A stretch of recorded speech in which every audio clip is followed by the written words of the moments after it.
Na, üdv srácok! Ahogy ígértem, jelentkezem videóval a teljes napfogyatkozásról. Szóval, mi itt lakunk New York és Philadelphia között félúton. De viszont itt csak 90-92%-os volt a napfogyatkozás, ezért úgy gondoltuk, hogy elmegyünk New York államba, és megnézzük ott a teljes napfogyatkozást. A választás az Syracuse városára esett, terve volt még Buffalo és Rochester. Ugye Buffalohoz van közel a Niagara vízesés.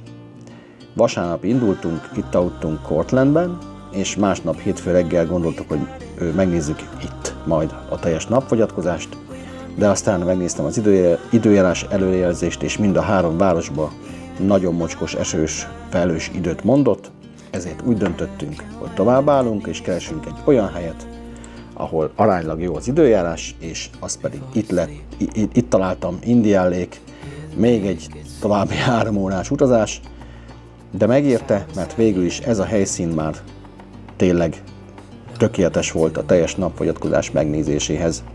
Úgyhogy a videó is itt készült. Elindultunk tehát az eredeti terveknek megfelelően Syracuse felé, hiszen ekkor még nem tudtuk, hogy nem ez lesz a végállomás. Útközben megálltunk Easton városban, amely Pennsylvániában található, hogy kedvenc éttermünkben, az Olive Gardenben ebédelhessünk.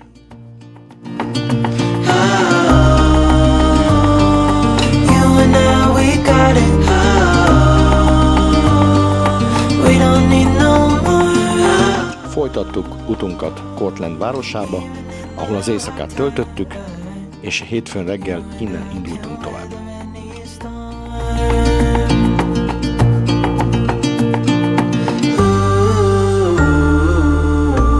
Hétfő reggel, miután megnéztem az előrejelzéseket, elindultunk tehát Indian Lake felé.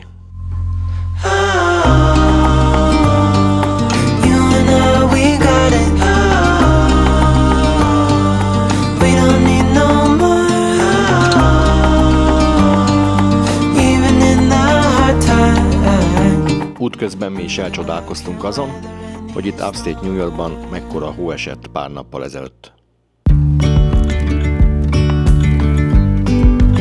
Amely részben elég jól megmaradt, még hókotrókat is láttunk az úton.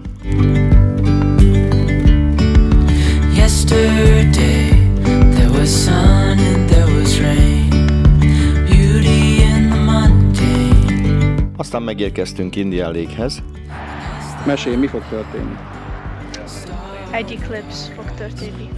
Na de hát, hogy most 4.8-as földrengés van, és szóval 4.8 volt a földrengés, és április 8-án van az eclipse, és azt hiszik, hogy valami rossz fog történni. Igen, mert hogy 4.8-as volt a földrengés, és 4.8-kor van a eclipse. Nagyon jó.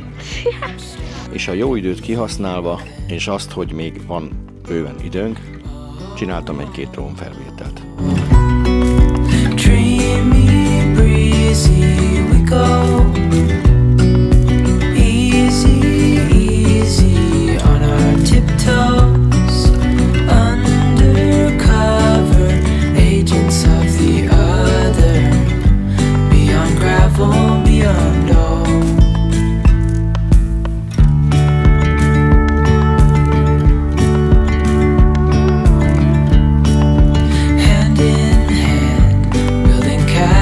Out of sand, reaching for the grand. This willow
Természetesen mindenki nagyon várta már ezt a fantasztikus 2 percet.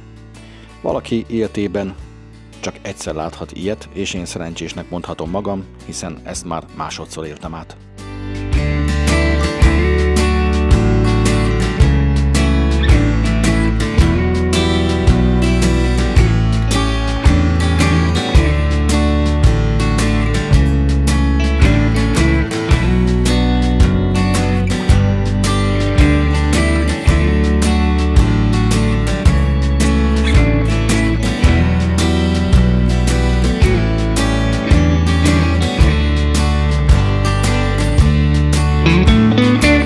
És amilyen gyorsan jött a teljes napfogyatkozás, olyan gyorsan és olyan sebesen szét is rebbentek az emberek utána. Mi is összepakoltunk és elindultunk haza, persze nagyon nagy volt a dugó.